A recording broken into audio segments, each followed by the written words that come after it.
Hello, welcome to this episode of TC Weekly's System Override. We are your hosts, Olivia and Caden. We are super excited for today's show, and we hope you are too. To start things off, we have Planet Progress giving us the history of the automobile.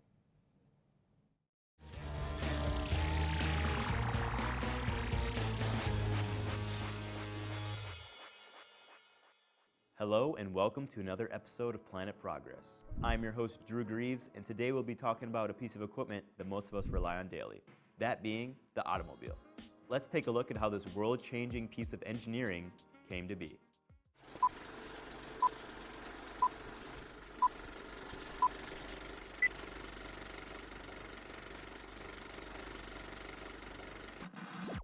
The origin of the automobile dates back farther than most think, with Nicholas Joseph Cugnot's steam-powered car in 1769, which was the first four-wheeled vehicle that was able to transport humans under its own power. Then in 1808, the first internal combustion car was made by Francois Isaac de Rivas and was powered by hydrogen. Then finally in 1885, we have the closest glimpse to the modern gasoline-powered car, which was revealed by Carl Benz. From this point forward, the automobile accelerated in advancements with leaps and bounds. In 1911, the first electric starter is used to start the engine, instead of being manually cranked, making the use of a car easier. Then in 1935, flashing turn signals are invented to indicate the direction in which the driver intends to turn. Then the 1970s roll around and fuel prices rise. This increases the demand for compact, fuel-efficient cars. And in 1985, anti-lock braking systems are introduced to eliminate your wheels from locking up or skidding under braking. It is quite amazing to see how the automobile has changed in just over 100 years. Now let's take a look at where these advancements have taken the automobile today.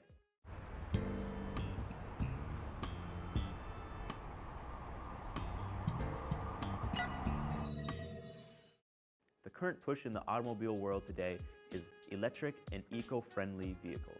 In the recent years, many automakers have released and improved on electric cars, like Kia, BMW, Nissan, Volkswagen, Hyundai, Chevrolet, and of course, Tesla.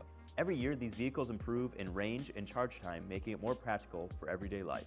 But even with this economical push, we still see cars that are pushing higher horsepower than we have ever seen before.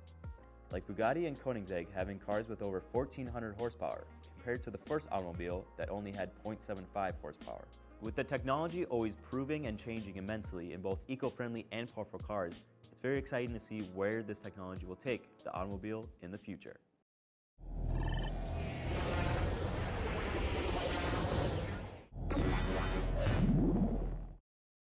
Audis and Mercedes-Benz both predict that by 2026, full autonomous driving will be sophisticated enough to be put into all vehicles. They are predicted to use cameras and proximity sensors to accommodate for vehicles that do not have these features.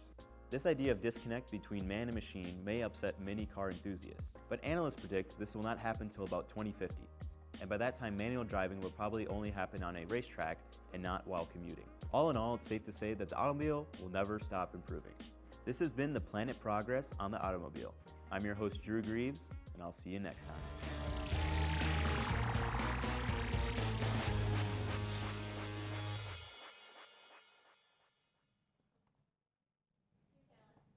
Wow, that was super interesting learning about where the cars today came from. They really have changed over the years, and speaking of change, make sure you remember to go and vote today. Today, November 6, 2018, is midterm election day.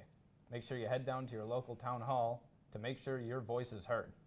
We will be hosting our own vote for your favorite late show on Facebook. We will be releasing the results after our last show on December 11th.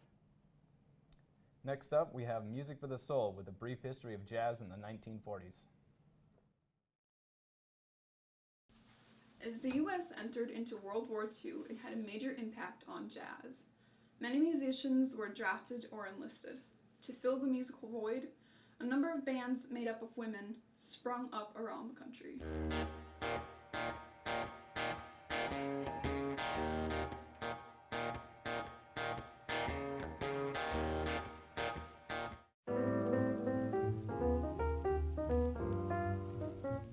He was a highly influential jazz soloist and a leading figure in the development of bebop. He was blazingly fast and skillful, and he introduced revolutionary harmonic ideas, including rapid passing chords, new variants of altered chords, and chord substitution.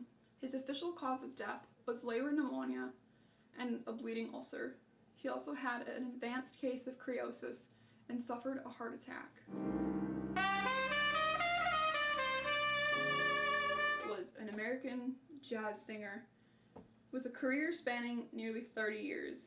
She was nicknamed Lady Day by one of her close friends. She was an important influence in jazz music and pop music as well. By early 1959, she was diagnosed with criosis. On May 31st, 1959, Holiday was taken to the hospital in New York for treatment for liver disease and heart disease. She died on July 17th of pulmonary edema and heart failure caused by criosis of the liver.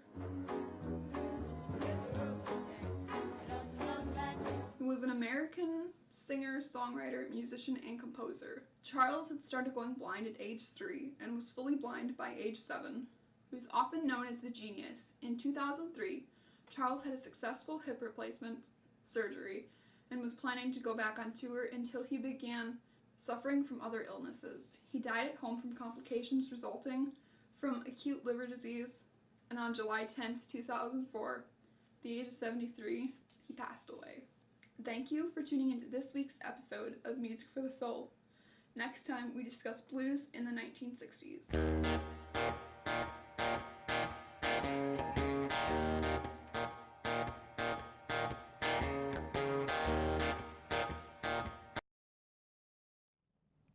Wow, whoever made that segment did a really good job.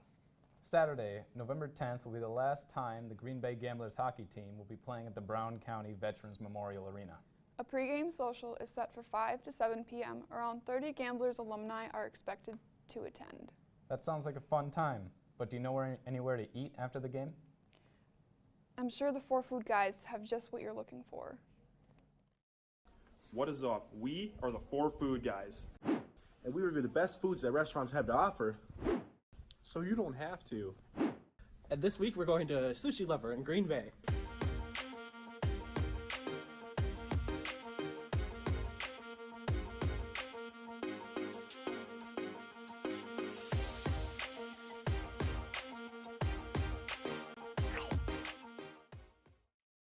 Alrighty, we're on our way to Sushi Lover. We're really excited. I've actually never been there before, but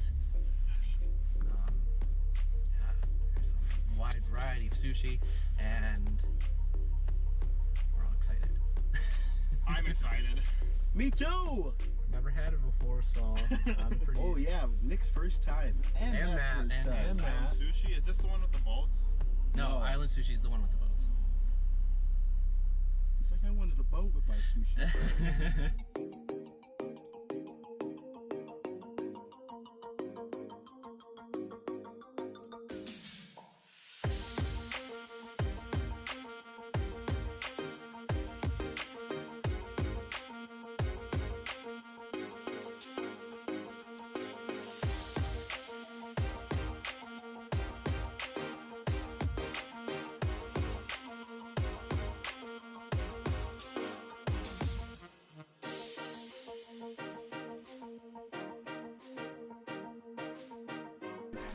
We're at the end. We're at round 3 already.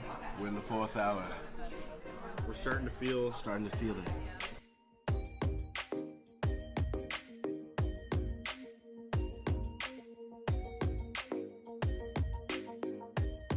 Not boat good. So much food. Bomb.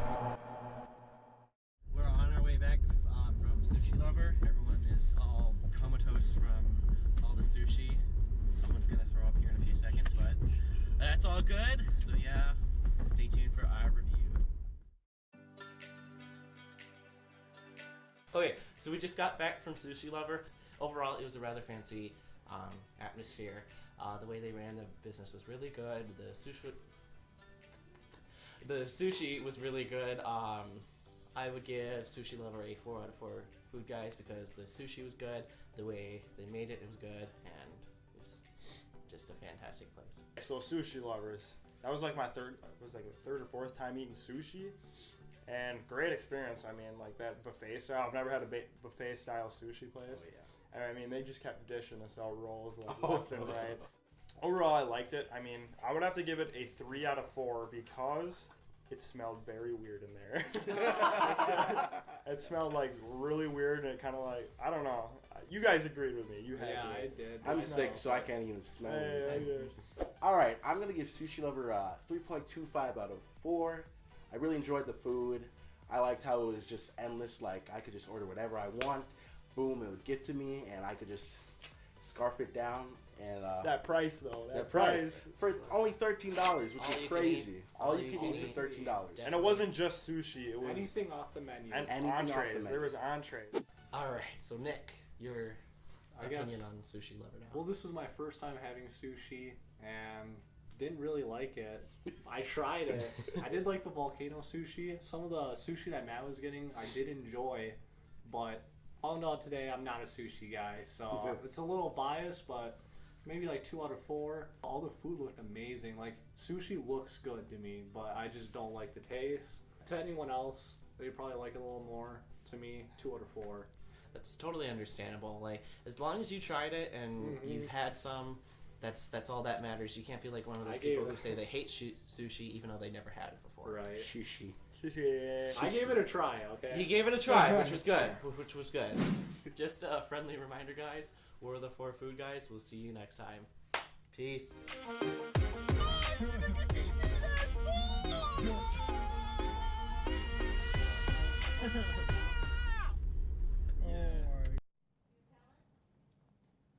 Wow, that did look amazing. I'm gonna have to give it a try. That's all the time we have for today. Thank you for watching with us. Don't forget to tune in next week for another great episode.